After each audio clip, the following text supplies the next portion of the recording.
સુરતમાં ઉત્તરાયણના પર્વની ધામધૂમથી ઉજવણી ચાલી રહી હતી ને તેના વચ્ચે સરથાણા વિસ્તારની અંદર પાટીદાર નેતા અલ્પેશ કથિરિયા અને તેના ભાઈ પર એક ફરિયાદ નોંધાતા વિવાદની અંદર આવ્યા છે।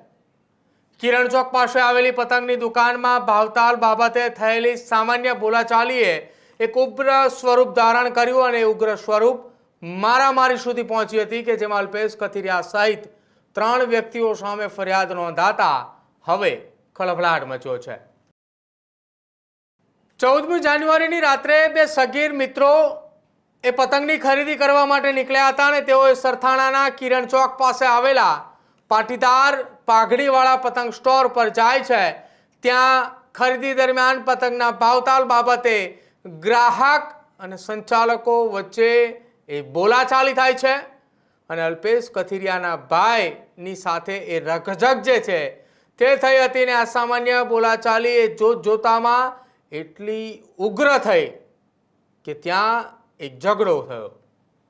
પરિસ્થિતિ વણસતા સ્ટોલ સંચાલકે અલ્પેશ કથિરિયાના ભાઈ અને પાટીદાર આગેવાન અલ્પેશ કથિરિયાને એ બંનેને સ્થળ પર બોલાવ્યા।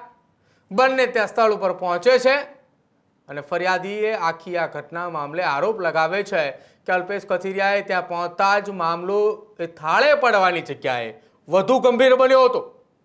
અલ્પેશ અને તેના ભાઈ અને અન્ય એક શખ્સ મળી એક ગ્રાહકને અને સાથે જ ત્યાં પતંગની ખરીદી કરવા આવેલા અન્ય એ શખ્સને ગાળાગાળી કરી હતી, તેમને માર પણ મારતા હતા અને વાત એ ત્યાં ન અટકતા 3 શખ્સોએ એ સગીરને માર્યા હોવાની પણ વાત એ ફરિયાદની અંદર જણાવ્યું।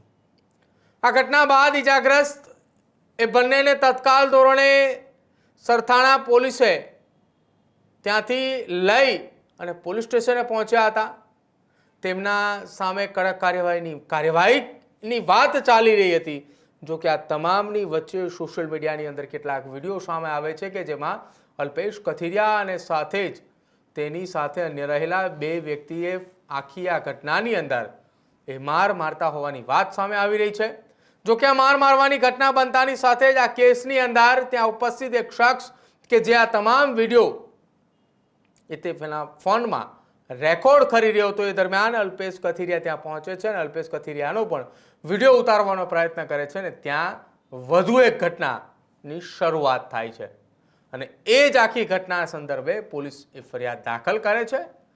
જો કે આ એ કેસમાં ફરિયાદી એટલે કે અલ્પેશ કથિરિયાએ જ્યારે મારામારી કરી રહ્યા હતા એ દરમિયાન વિડીયો ઉતારનાર શખ્સ કે જેની અલ્પેશ કથિરિયા સાથે એક નવી બાબતે ઝઘડો શરૂ થયો તેને લઈને એ ફરિયાદ કરનાર શખ્સે શું કહ્યું પહેલા એ સાંભળો।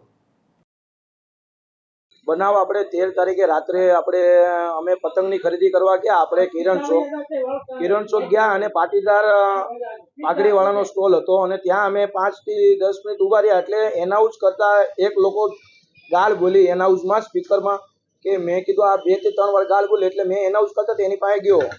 મેં કીધું આ જે માણસ મેં કીધું ગાળ બોલે છે, મેં એનાઉન્સ ના કરે, મેં કીધું અહીંયા કોઈની મા બેન દીકરીઓ નીકળે તો આ રીતના ગાળ ન બોલે, મેં કીધું સભ્યતામાં થોડીક વાત કરો તો સારું લાગે। પછી થોડીક વાર થયું એટલે કોકની યારે બબાલ કરવા માંડ્યા, ખુરચીને એવું ઉડ્યું એટલે મેં ડાયરેક્ટ પીસીઆરમાં ફોન કરી દીધો।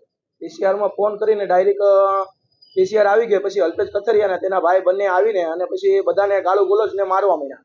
એટલે મેં પછી કીધું કે આની પાસે કોઈ સત્તા નથી, કોઈ પોલીસ વાળાની જાહેરમાં બધાને મારે છે અને પોલીસ વાળા તંત્ર કોઈ પણ કાંઈ જાતનું કંઈ કરી નહીં રહ્યા। એટલે પછી મેં મારી રીતના મારો મોબાઈલ કાઢીને વિડીયો ચાલુ કર્યો એટલે ડાયરેક્ટ જ મારી પાસે આવીને અલ્પેશ કથિરિયાએ મારો મોબાઈલ ચોંટી લીધો અને આંચકી લીધો અને મને 2 લાપટ મારી દીધી કે તું વિડીયો કેમ ઉતારશો। મેં કીધું કે હું જાહેરમાં વિડીયો ઉતારું, પણ હું બીજા કોઈનો વિડીયો નથી હોતો। એમ કરીને એનો ભાઈ મારી પાછળ આવીને મને મારા વાળ પકડી લીધા અને પછી મને માર્યો અને નીચે બેસાડી દીધો, જમીનમાં બેસાડી દીધો। 5 થી 10 મિનિટ મારા વાળ પકડ્યા। પછી થોડીક રેન વાર લાગી એટલે પાછો હું નાથી નીકળી ગયો। એટલે પાછો મેં વિડીયો ચાલુ કર્યો કે આ મને હજી મારે છે, તમે કોઈ પોલીસ વાળા કેમ કોઈ કાંઈ વસ્તુ કરતા નથી। કોઈ પણ પોલીસ વાળાનું તંત્ર આખું ઊભું હતું પણ કોઈ વસાડે કોઈ મારો બચાવ કરવા આવ્યું નહોતું। 5 થી 6 પીસીઆર ઊભી હતી, કોઈ મેડમ પીએસઆઈ ઊભા હતા, કોઈ મને બચાવ કરવા મારું કોઈ નહોતું આવ્યું। અને પોલીસથી આગળનો કોઈ માણસ હશે કે આ કોઈ આને પોલીસથી આગળ જતો હશે કે અલ્પેશ કથિરિયા નામ માણસ હશે ત્યાંનો, એટલે કોઈ આગળ ન આવ્યું હોય। એવું મારું કેવું. પછી મને મારા વાળ પકડીને મને એ પીસીઆરમાં બેસાડ્યો. પીસીઆરમાં કે ભાઈ ચાલ લુકા તું બેસી જા. પોલીસ વાળાએ મને કોઈ વસ્તુ નથી કીધું. મને પોતે વાળ પકડીને પીસીઆરમાં બેસો. મેં પીસીઆર વાળાને કીધું કે મારે સરતાણા મારે પોલીસ સ્ટેશનમાં મારે ફરિયાદ કરવી છે કે મારી રીતના આવો બનાવ બન્યો છે. ખોટી રીતના મને મારા વાળ પકડીને મને બેસાડ્યો ને માર્યો છે. અને મેં મારો હું નિર્દોષ છું અને મને માર્યો છે, પણ મને ગુનેગાર બતાવે, સાબિત કરે છે કે મારે આ રીતના મારે કોઈ વસ્તુ હું કઈ ગુનેગાર નથી.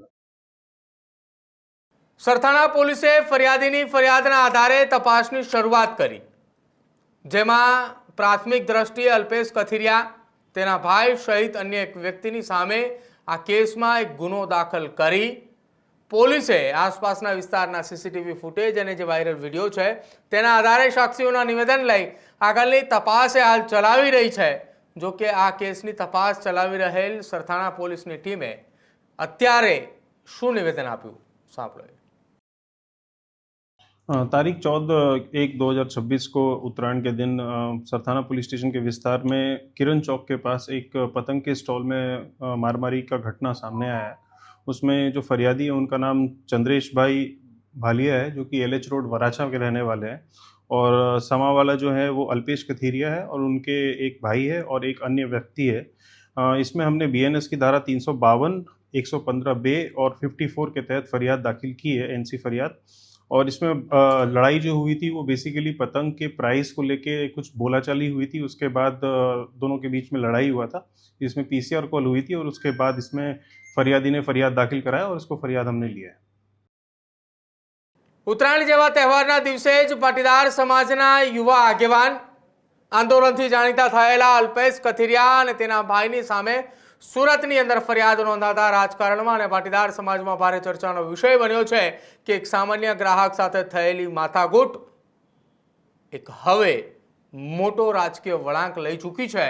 ત્યારે હવે જોવાનું રહેશે કે આ એ સુરતની અંદર થયેલી બબાલ, જે નજીવી બાબતે થયેલી એ બબાલ, અને જ્યાં હવે એ રાજકીય આખી એ ઘટના બની ચૂકી છે, ત્યારે આ ઘટનામાં ક્યારે એ અંત આવે છે અને શું એ આગામી આ સમયની અંદર આ ઘટનામાં થાય છે એ જોવાનું રહેશે કે અલ્પેશ કથિરિયા જે આ ઘટનાની અંદર તેમની સામે ફરિયાદ દાખલ થઈ છે એ ફરિયાદ બાદ હવે એ ચર્ચાઓ ક્યાં સુધી પહોંચે છે.